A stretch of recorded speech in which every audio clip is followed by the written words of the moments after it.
Experiences with His Holiness, narrated by P.M. Jayasendilnathan, Kanchipuram, compiled by T.S. Kodandarama Sharma.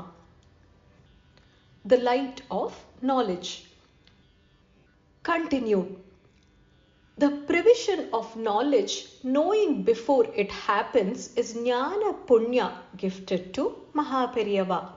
Maunam என்பது ஞான வரம்பு. Silence is the boundary of knowledge, is an axiom of the wise men.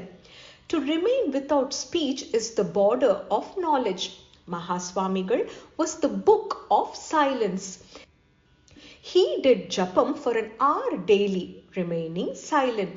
That silence was total, with no stirring of a limb, like a log dropped on the ground. Kashta Maunam. A timepiece would have been placed before him, but that was just for its own sake. For when the sage finished his meditation and opened his eyes, a precise time of an hour would have passed. On occasions, this silence would continue for hours, even days. Only Shivam knew his chittam. If it necessitated to communicate when he remained silent, he would do it using sign language. He would also dissolve his silence and give his grace when a situation warranted it. Only his mind was the scale that decided what those situations were. Another incident. A school for the visually challenged functions in Pundamalli, Chennai. A teacher from this school came and had darshan of Mahaswamigal, who was then staying in Shivasthanam. He prayed to Swamigal, I am planning to bring the school children next Sunday to have Periyaval's darshan. Those children have no eyesight, so they can't have a darshan of Periyavargal with their eyes. So Periyavargal should talk to them a few words and bless them. I have come to inform Periyava of this proposal. I want Anugraham. Mahaswamigal heard his words with his holy ears, and that was all to it. The man went away. On the morning of the next Sunday, that teacher brought the visually challenged children for Periyava's darshan in a chartered bus which was parked outside. An assistant of the sage said, Periyava has been observing silence since yesterday. That was all. There was no limit to the distress of the teacher. He cried openly, loudly, and slammed his head, a sight that moved the onlookers.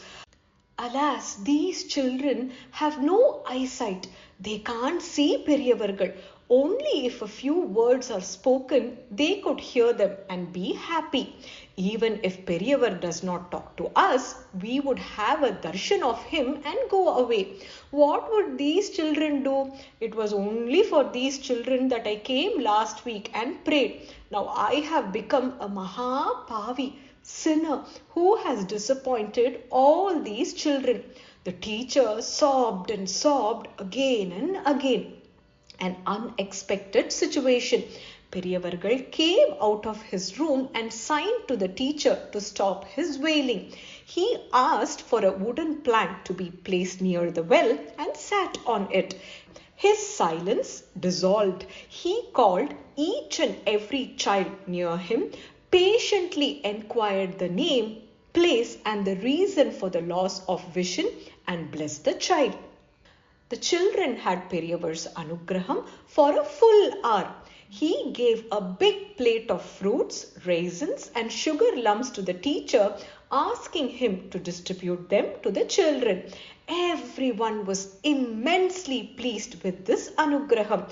The teacher knew no bounds for his joy.